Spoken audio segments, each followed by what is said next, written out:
In the following video, I'll demonstrate one of the more advanced features of the ArcFlash label editor, that is using conditionals on colors, text, and visibility.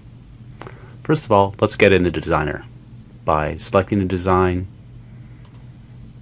faulting the buses, bringing up the report, and launching the Designer. Now, once you've started the editing, in this case we're going to edit this template here, which has lots of conditional features. Start the editor. Once you select an item, you're going to see, if this is conditional, it'll have something looking like this here, where in this case the background color of this rectangle, the fill color of the rectangle, is conditional instant energy. And as you see, when you scroll down the devices, the color changes. And that's all controlled by this area over here, because we said that if incident energy is greater than or equal to 40, then make the rectangle red, otherwise make the rectangle orange. If you wanted to add 2 levels to the color, you select one of the levels, duplicate it. In this case I want to make it be greater than or equal to 15. I want to make that be, let's say, yellow. Sort it so that it evaluates it in order. Now when the incident energy is greater than 40, it's going to be red. When it's greater than 15, it's going to be yellow. Otherwise it's going to be orange. And if you scroll through your devices now, you notice it changes from orange and yellow and red based upon which device you have selected.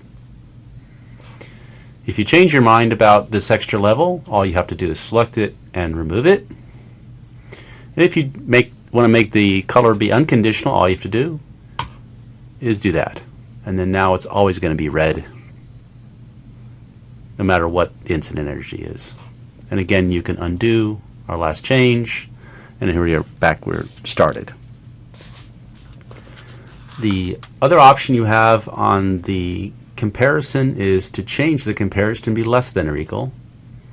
So now, when the incident energy is less than or equal to 40, it's going to be red, otherwise it's going to be orange. As you can see, it's the reverse. Now danger is going to show orange and the warning labels will be red. The other thing you can do with the conditional is change what variable you're conditional on, and any variable we have is conditional. We have different types of variables. Some are integers, some are floating point numbers, and some are strings, and some are booleans, and the conditions they support will be different and how they work will be different. Okay, so the second type of item that you can have be conditional within a graphical item is the text itself, the text content.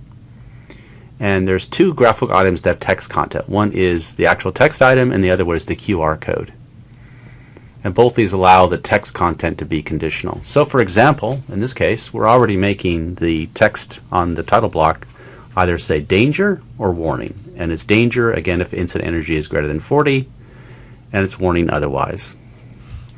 You can add a variable to this as well. So if you want to have this item here have a variable and this not, that's possible. And that's demonstrated down at the bottom by this text item, where we said that if the upstream chip device is empty, in other words there is no upstream chip device, then just show device name.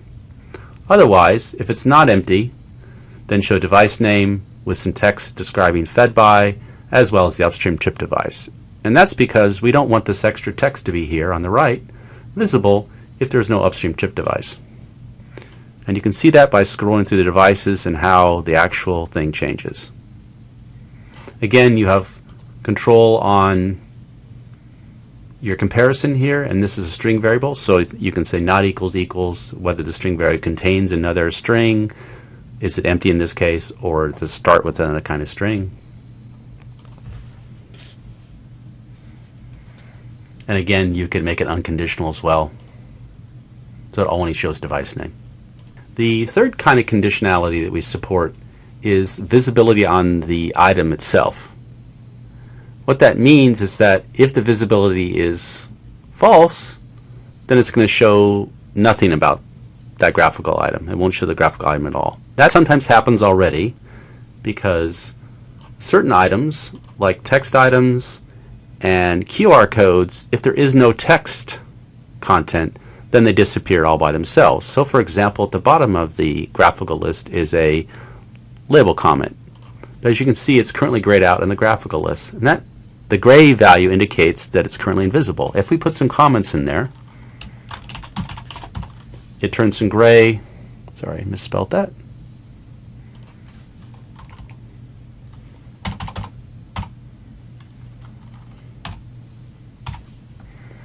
Back into black. And if we instead make that be a variable, like upstream chip device, that we know sometimes is there and sometimes is not, it's going to change its visibility as well. If we have a graphical item that we want to have it come and go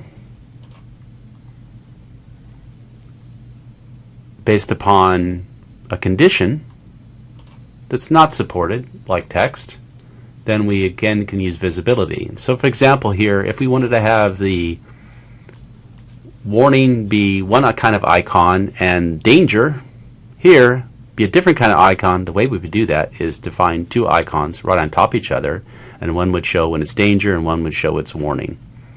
And as you already know, the text here is controlled by instant energy, so we're going to do the same thing with the icon. So let's do that. So insert another image.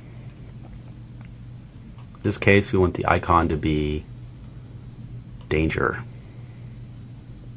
But we're going to make this one be conditional on incident energy greater than or equal to 40. And we're going to make its position match the other icon, which you can see is 0.65, 0.11, 0.85, 1.1.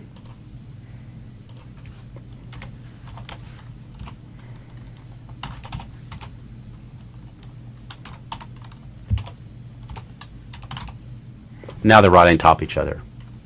The other icon is still showing because we haven't told it to go away when incident energy is greater than or equal to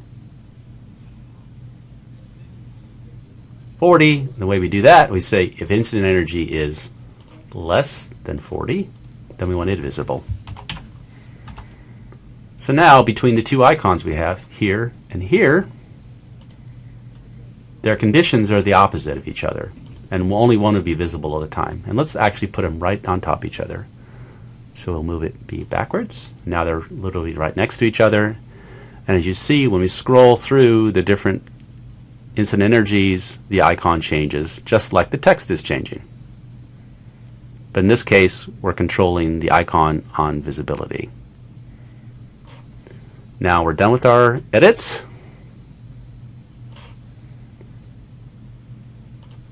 We save our edits.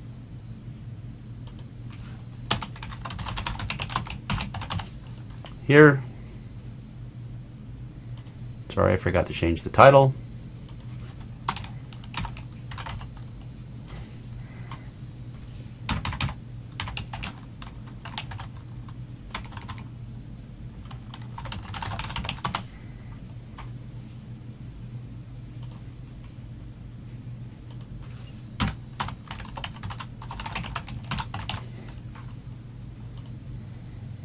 And now we have a new template that has a new feature, which is conditional icon.